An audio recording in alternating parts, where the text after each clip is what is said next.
Your aunt swears by it. Social media calls it a natural antibiotic. Someone in the comments says doctors do not want you to know about it. Honey and garlic, two kitchen staples, one big claim. But here's the real question. Can honey and garlic actually treat an infection in the human body? Or are people mixing up tradition, lab science, and hope? Some of the science here is impressive, but some of the biggest claims go far beyond what human studies actually show.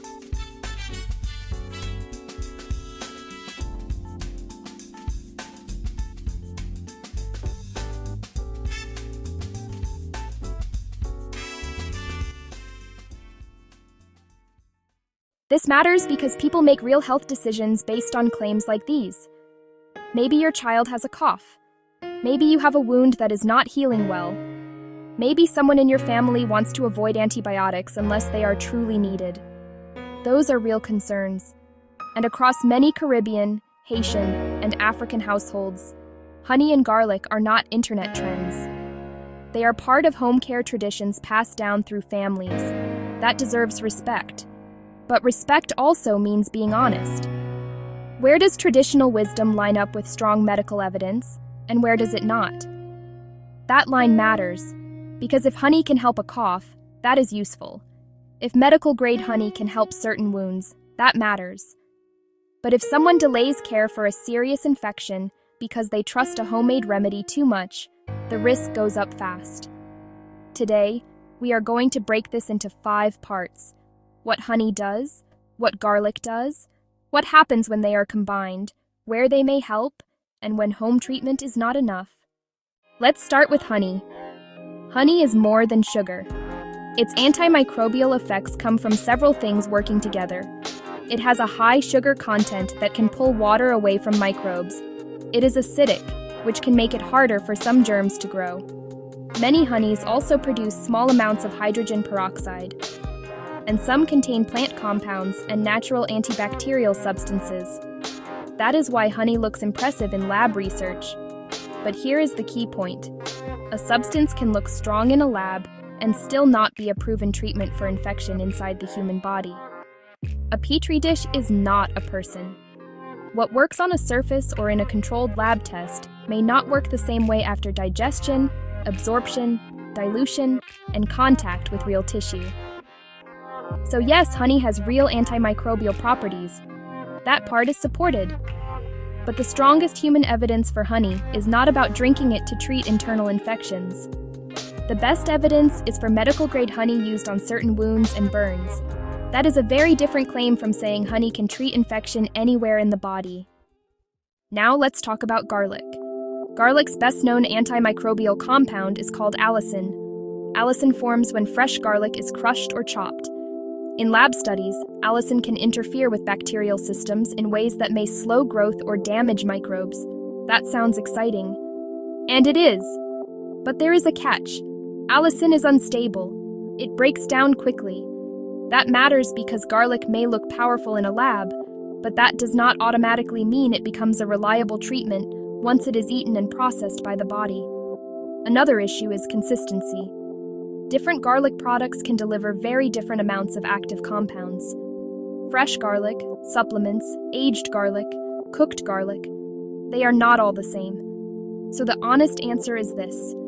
Garlic has promising antimicrobial chemistry, but strong human evidence for treating infections is still limited. This is where many headlines get ahead of the science. Some lab studies suggest honey and garlic together may work better than either one alone against certain microbes.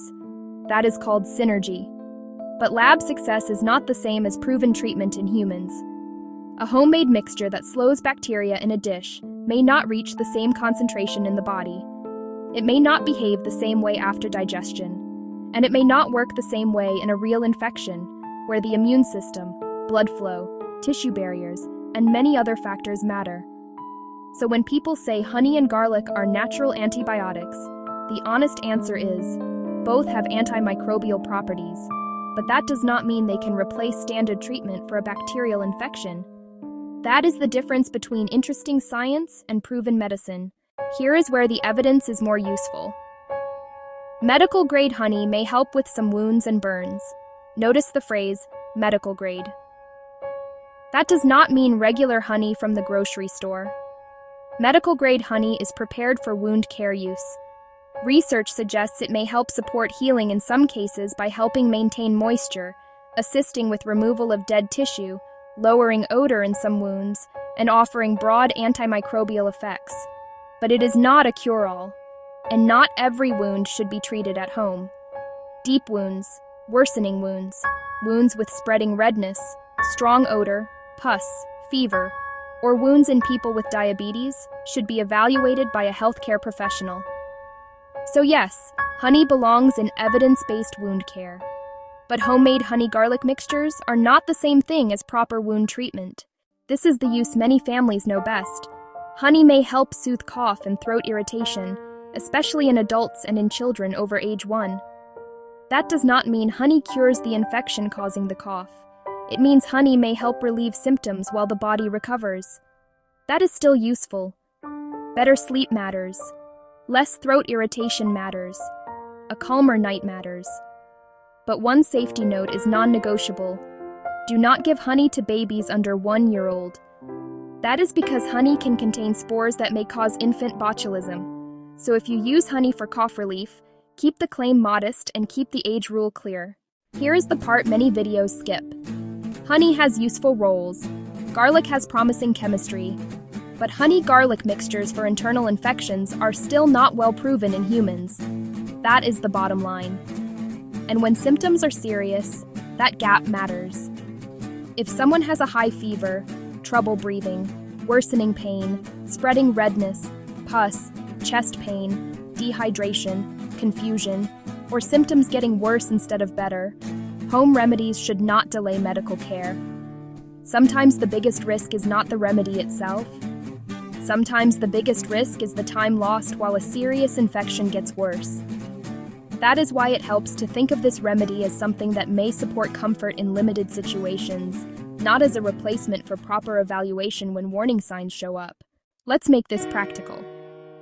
Mistake 1. Thinking natural means safe for everyone. Mistake 2.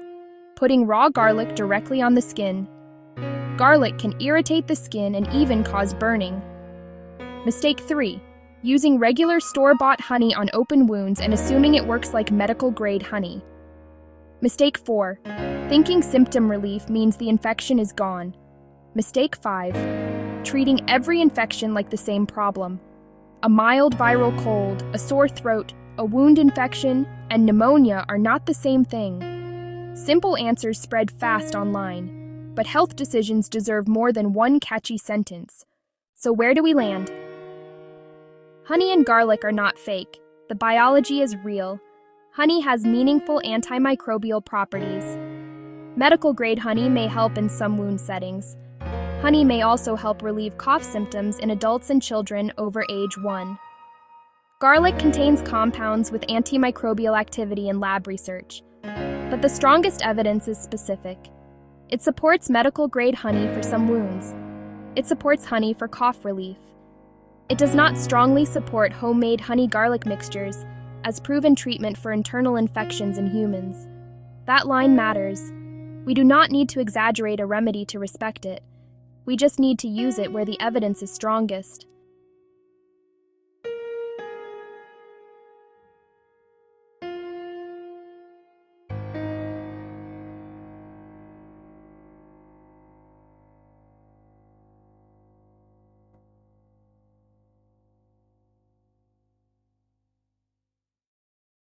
Rapid recap. Honey has real antimicrobial properties.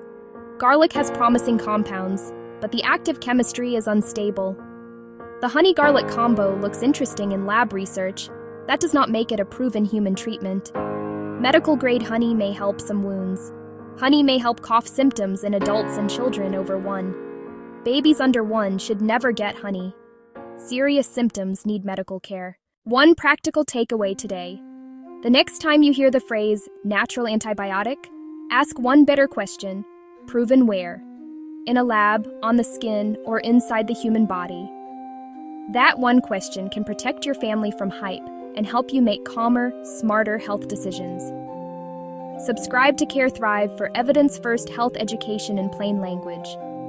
And watch our next video on the warning signs that mean a simple cold may need medical attention. This content is for educational purposes only and is not intended as medical advice, diagnosis, or treatment. Always consult your doctor or a qualified healthcare provider before making any changes to your health routine.